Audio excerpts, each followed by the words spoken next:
الشمع هركفونا كم جرتو كبجم توتا في جالتم توتا در انترتينمنت در انترتينمنت يرو دي هو داف خوجي الدلابيت تري اما غرو همو خوجي بفهاريا في خوجي بشننسيسو في بوارسو تي كبني دفاجر لا كبجم توتا مامل توتا كينيا كسماس وروني يوتيوب كنا فهاراتاتن سبسكرايب لايك شير كغوتن ابدين سرغبا ارا خلو تدي فني كيكيا بداداتي Kiki ya barada ga kuma beka mu artist Oromo beka ma fi jalata mada yaro do ti wolle baredo ki wolle ajaiba isin bihite jira wolle khanas isin dage isina asumarati asuman subscribe ora hammat murati nufan turan aferratenya isin jenna kabajam tota mamal tota Kenya kasmas kabajam tota mati Kenya wartatan marti kaisano bika jirtanati nagenya isnif hawa kiki ya badala ya kuma be kamu walle takatlage tore walle takti samboda hino janne walle ni fi para itsan hiddu nama berarti hawate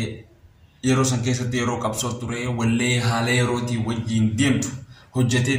biya khesle khayro naten fakkato biya rademe walle samboda walle birano janne garo mo walle bare tu takka walle jaltam tu takka fidi ufeti jira me walle tan da wonni walle ta debinu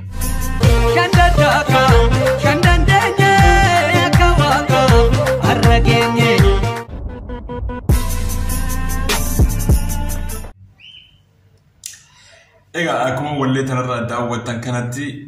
walle baay'ee bareeduuti akkasumas China lammataa isa keekiya badhaadhaa jawrratti walle tana gallakfachuu deema asumaan deetanii akka subscribe gootaniin kabajaan isin gaafanna inni lammaffaa ammoo kan qophii teenya arraa keessatti dhiheeffannu sirba Jaakii Goseeti. Jaakii Gosee ammoo wallisaa afaan Amaariffaa hedduu wallisuun beekamu garuu ammoo akkuma afaan Amaaraa wallisutti afaan Oromoolee sirboota baay'ee walliseeti jira. Namni kun nama baay'ee shaatira ammas nama baay'ee sammuu qabu jeetii yaadaan akka mataa kiyyaatti namni warri Habashaa kun hedduu afaan Oromoo kana nillee jaallatanii kaasullee fadhanii garuu ammoo inni artistii sababa biraa ta'ee afaan Oromoo kana wallisutti hedduu takka na bira kabajaa qabaa hedduu takka galatoomee naani innillee ammas wallee biyya koo jettu wallee bareedduu fi jaalatamtuu ta'e qabatee dhufaa jira mee wallee tanarraa xiqqishoo muraasa dhageeffannee walitti deebina.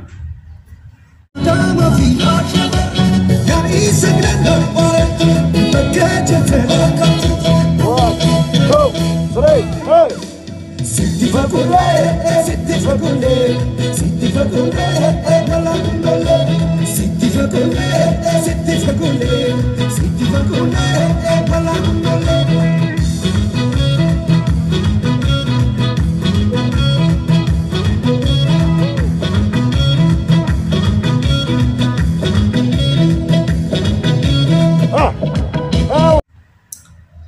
Ega amma kuma walle tanarra dhageeffatanitti walleen tun baay'ee bareedduudha yeroo dhiyootti dhufaa jirti walleen tunis garuu ammoo wallisaa kana hedduun ajaa'ibsiifadha wallisaa haalaan baay'ee gaariiti gammachuu afaan namkiin ammoo wallee afaan biraatiin hojjedhe sabni kunis haa dhaga'u jee afaanuma kanaanuu wallisuun galata guddaa qaba jechuudha namoonni keenya gariin tokko biizinasiif jecha karaa garagaraa gorajee yaada garuu ammoo akkasii miti dubbiin inni immoo wallisa afaan Amaaraatiin yoo wallise